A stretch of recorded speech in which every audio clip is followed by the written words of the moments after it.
इहादे मुई न्यूता देमी स्वागत करमी मोहम्मद तफिजुल हुसैन आज्ञा को से हेउछन भाषार प्रचार प्रसार लगी जड़े मेरुखम आन आउ कलम साहित्य अनुष्ठान सभापति भी आन और प्रमेय पेपर सांबादिक भी आन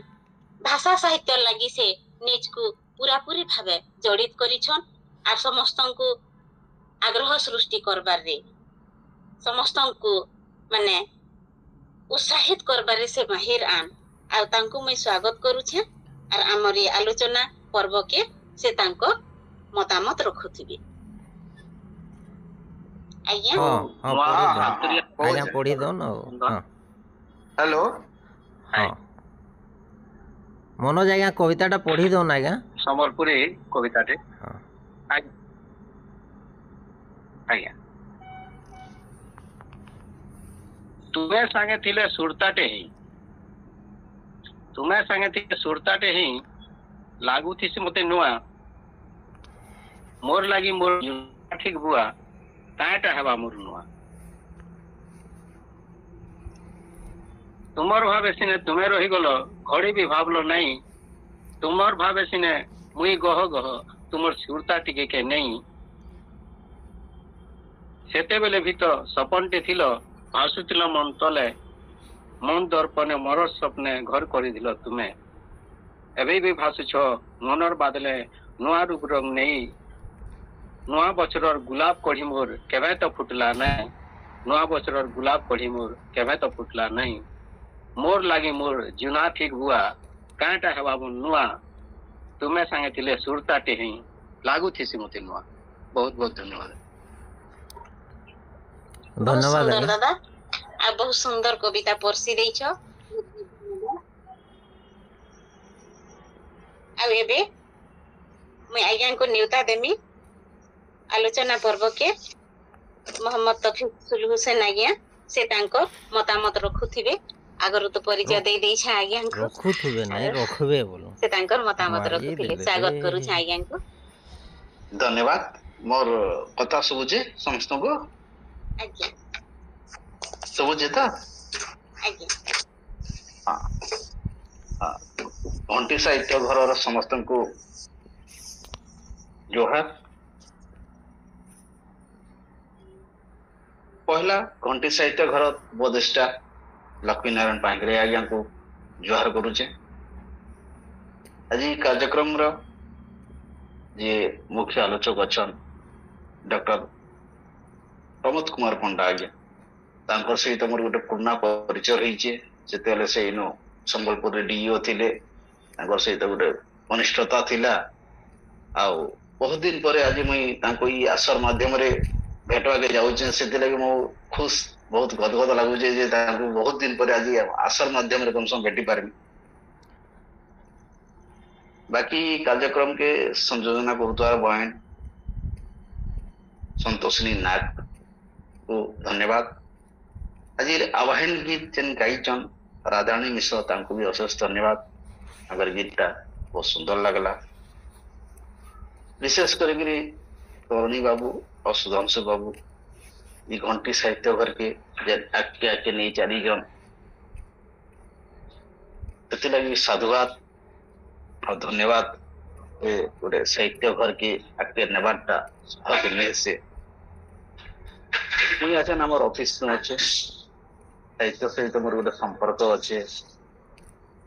तो लगे मुई साहित्य आसती संध्या बेले जेनटा आसर माने से मुझे जुड़ी नहीं पारे किंतु घंटी साहित्य घर मो निजर घर है जेन माटी में जन्म होते माटी सहित संस्कृत खेला बोले लगी घंटी घर साहित्य घर माध्यम से जितने आसी विशेष समय नहीं कि मुझे न्यूज काम थी व्यस्त अच्छे तो गोटे जेहेतु गोटे गोटे संपर्क अच्छे माटीर महक अच्छे आते सुंदर सुंदर कवि कवयित्री माने जेन एक्सचन हमर भाई बहन माने सुंदर सुंदर कविता पढ़ले मुई सुधांशु भाई के कहती सुधांशु भाई मैं आरंभ जोड़ी नहीं पारे मत कहब बोले मुझे जोड़ी किंतु ऑफिस के आसला पर मत लगला नहीं मुई आरंभ में जोड़ी हवाटा ठीक है मुई जेन आवाहनी गीत अच्छे जेन कविता अच्छे सेटा जदि मैं मझे जोड़ी में जान ना पारे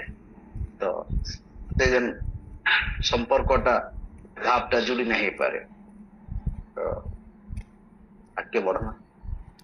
आलोचना तो किसी करवार नहीं न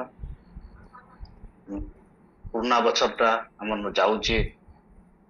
नुआ बछरटा आसुचे खुशी गोटे बेला है ये ताकि केंदा मानवा से लगे समस्त निजर निजर प्रस्तुति रे लगी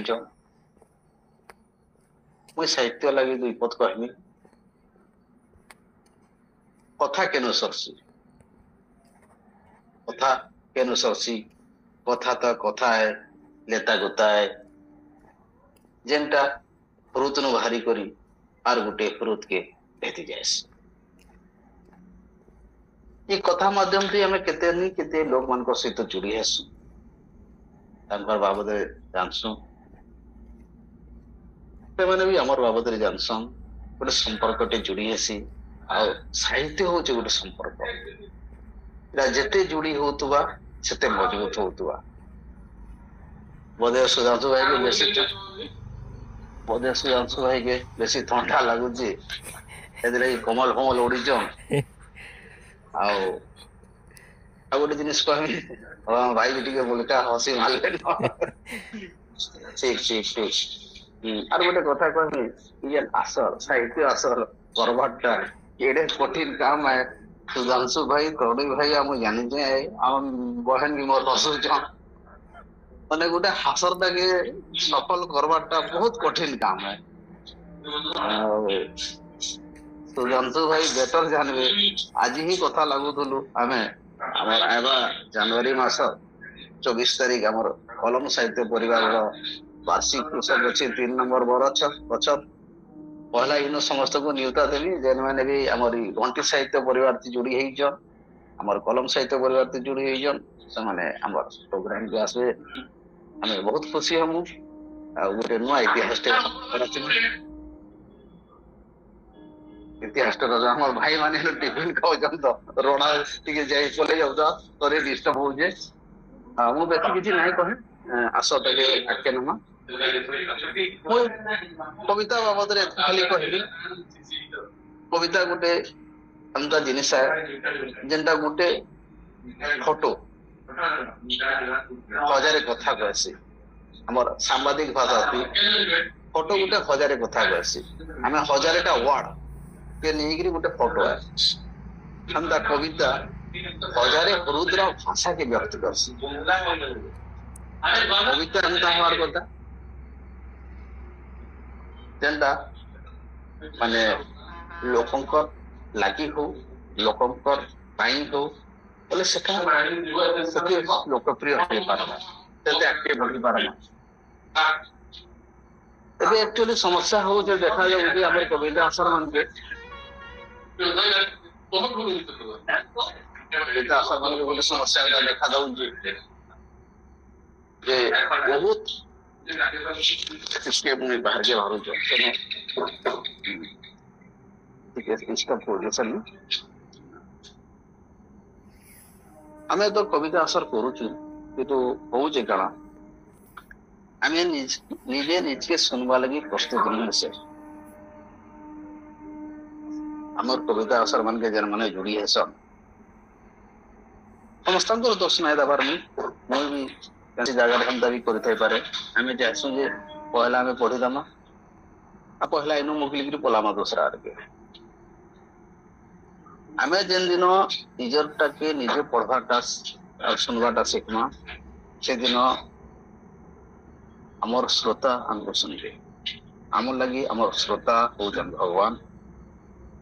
से माने जेन दिन कहबे जे हमर कविता भल हिचे से दिन हमें भल